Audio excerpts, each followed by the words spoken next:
Good morning students, मैं आपकी मीनू दी। आज आपको 10th क्लास का मैथ्स करवाने जा रही हूं, जिसमें मेरा आज का टॉपिक है समांतर श्रेणी क्रम। उम्मीद करती हूं कि आप मेरा वीडियो अंत तक देखेंगे, मेरे चैनल को लाइक और सब्सक्राइब भी ज़रूर करेंगे। आज की इस वीडियो में मैं सबसे पहले आपको बताऊंगी कि समांतर श्रेणी है क्या। समांतर श्रेणी को इंग्लिश में अरिथमेटिक प्रोग्रेशन शॉर्ट फॉर्म में एपी भी कहते हैं। समांतर श्रेणी जो होती है संख्याओं की एक ऐसी सूची होती है जिसमें प्रत्येक पद पूर्व पद में एक निश्चित संख्या में जोड़ने पर प्राप्त होता है, जो प्रथम पद के अतिरिक्त होता है। समांतर श्रेणी यानी एपी का मानक रूप किस प्रकार है? वो है, पहले लिखते ए, फिर कॉमा, ए प्लस डी, फिर कॉमा, फिर ए प्लस 2d कॉमा ए प्लस 3d। इस तरह चलते चलते तक जो इसका एनवा पद होता है उसको लिखते हैं ए प्लस एन ब्रैकेट में n minus 1 bracket close D. तो ये था समांतर श्रेणी का मानक रूप। अब मैं आपको बताऊंगी कि समांतर श्रेणी जिसे मैंने बताया था एपी भी कहते हैं। इसका पहला पद a1 जिसे इस किससे डिनोट करते हैं, ए से। दूसरा पद a2 बराबर होता है a प्लस डी। तीसरा पद यानी a3 बराबर a प्लस 2d। चौथा पद a4 बराबर a प्लस 3d और सार्व अंतर को हम d से डिनोट करते हैं। तो ये थी समांतर श्रेणी को करने से पहले कुछ महत्वपूर्ण जानकारी। अब इसके बाद मैं आपको करवाने जाऊंगी क्वेश्चन कहूँगी। दी गई एपी में प्रथम पद व सार्व अंतर लिखिए। पहला क्वेश्चन है 34, फिर है 32, फिर 30। तो पहला पद यानी ए क्या है? जो सबसे पहला जो डिजिट होता है, जो पहला संख्या होती है, वो प्रथम पद होता है ए बराबर 34। सार्व अंतर निकालने के लिए हमें क्या करते हैं? दूसरे पद में से पहला पद को क्या करते हैं? माइनस कर देते हैं। तो दूसरा पद क्या है हमारा? 32। 32 में से माइनस 34, तो डी बराबर आएगा -2। -2 इसलिए आएगा क्योंकि 34 बड़ा डिजिट है और बड़े डिजिट के आगे किसका निशान है? माइनस का। तो ये था फर्स्ट पार्ट इसका। सेकंड क्वेश्चन है हमारा एक दिया हुआ है एपी -5 कॉमा -1 कॉमा फिर 3 कॉमा फिर 7। इसमें प्रथम पद जो पहला होता है डिजिट यानी -5।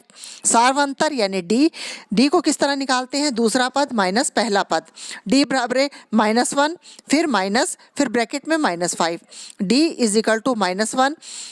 जो अंदर और बाहर 5 के अंदर भी माइनस है और बाहर भी माइनस है, तो माइनस माइनस प्लस हो जाएंगे। तो डी बराबर -1 + 5। अगर एक डिजिट माइनस में है और एक प्लस में, तो क्या करते हैं? माइनस करते हैं। क्या आया? 5 में से 1 गया 4। डिजिट जो होगा प्लस का आएगा क्योंकि जो 5 है वो बड़ा डिजिट है और उसके आगे क्या निशान है? प्लस का निशान है। हमारा सेकंड क्वेश्चन है कि एपी के प्रथम 4 पद लिखने हैं, जहां पे ए बराबर दे रखा 10 और डी बराबर दे रखा 10। तो हम सबसे पहले लिखाएंगे प्रथम पद यानी a1 इज इक्वल टू 10। दूसरा पद a2 निकालने के लिए फार्मूला यूज करेंगे a plus d. a2 is equal to a है 10 और d भी 10 है, तो 10 + 10 कितना हो गया? 20। तो a2 हमारा निकल गया 20। तीसरा पद a3 is equal to a plus 2d। a3 is equal to 10 + 2 bracket में 10। a3 is equal to 10। 2 को 10 से मल्टीप्लाई करेंगे 20 आ गया। अब दोनों को प्लस कर देंगे, 10 और 20 को प्लस कर देंगे 30, यानी a3 आ गया हमारा 30। फिर चौथा पद हम निकालेंगे a4 निकालने का हमारे पास फार्मूला है a प्लस 3d। क्या है? a plus 3d। a4 is equal to a plus 3 into 10।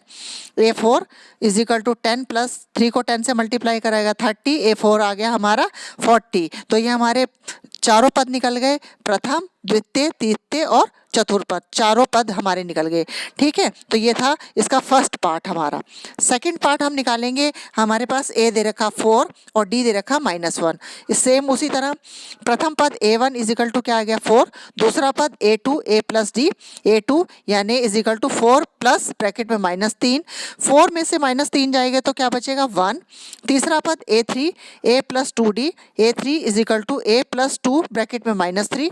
a3 is equal to 4 plus bracket में 2 इंटू 3 को क्या आएगा? -6 आ जाएगा। -6 में से अगर 4 माइनस करेंगे तो a3 आ जाएगा -2, क्योंकि 6 के आगे माइनस का सिंबल है और 6 हमारा बड़ा डिजिट है, इसलिए -2 आ गया। फिर है चौथा पद a4 is equal to a plus 3d। a4 हम किस तरह निकालेंगे? Is equal to 4 plus 3 bracket में -3। a4 is equal to 4 plus bracket में 3 इंटू 3 कितना होता है? 9। अब हम -9 में से 4 अगर माइनस करेंगे तो क्या आएगा, A4 इज इक्वल टू -5। -5 इसलिए आएगा क्योंकि 4 और 9 में से हमारे पास बड़ा डिजिट 9 है और 9 के आगे क्या निशान है, माइनस का, इसीलिए A4 आ गया हमारा -5। इस तरह इसके भी चारों डिजिट निकाल लिए, प्रथम पद, द्वितीय पद, तीसरा पद और चौथा पद हमने निकाल लिया। अब हमारा नेक्स्ट क्वेश्चन है, हमें बताना है इनमें से कौन सी संख्याएं समांतर श्रेणी में है या नहीं। हमारे पास पहली संख्या दे रखी है 2, 4, 8 और 6। तो इसमें पहला पद क्या है, A1 है 2, A2 है 4, A3 है 8, A4 है 16। तो D1 निकालेंगे, D1 निकाले A2 माइनस A1, यानी 4 में से -2 जाएंगे तो क्या बचेगा, 2। फिर D2 निकालेंगे, A3 माइनस A2, D2 क्या होगा, 8 माइनस 4 इज इक्वल टू क्या आ गया, 4। फिर D3 निकालेंगे, A4 माइनस A3 यानी is equal to 16 minus 8 is equal to क्या आ गया, 8। तो D1 not equal to D2 not equal to D3, क्योंकि तीनों D, पहला D1 आया 2, दूसरा D2 आया 4, तीसरा D3 आया 8। क्वेश्चन में तीनों सार व अंतर समान नहीं है, इसलिए ये AP में नहीं है। AP में होने के लिए तीनों सार व अंतर बराबर होने चाहिए, तभी वह AP में कहलाता है। अब हमारा नेक्स्ट क्वेश्चन है, हमारे पास है 0, -4, फिर -8, -16। A1 है 0, A2 है -4, A3 है -8, A4 है -12। तो D1 निकालेंगे, A2 माइनस A1, तो -4 - 0 इज इक्वल टू क्या आएगा, -4।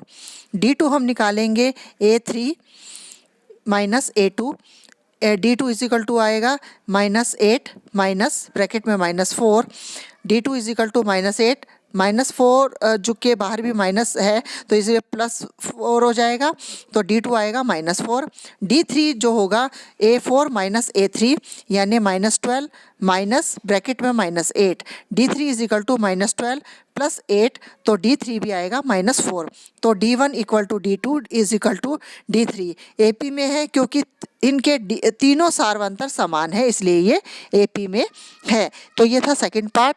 देन हम करेंगे फोर्थ पार्ट। पहला पद है A, दूसरा पद है 2A, तीसरा पद है 3A, चौथा पद है 4A। तो D1 निकालेंगे, D1 निकालने के लिए दूसरा पद माइनस पहला पद, यानी D1 is equal 2A minus A। 2A में से A माइनस करेंगे तो क्या आएगा, A। D2 is equal to तीसरा पद माइनस दूसरा पद, D2 is equal to 3A minus 2A। 3A में से 2A माइनस जाएगा तो क्या आएगा, A। D3 निकालेंगे, सॉरी, हम चौथा पद माइनस तीसरा पद, यानी 4A minus 3A is equal to A आएगा, क्योंकि 4A में से 3A माइनस करेंगे तो A आएगा। इस क्वेश्चन में भी DA equal to D2 equal to D3, यानी तीनों जो सार्वंतर हैं क्या आएंगे, A आए, इसलिए यह भी पद AP में है। तो ये था मेरा आज का वीडियो।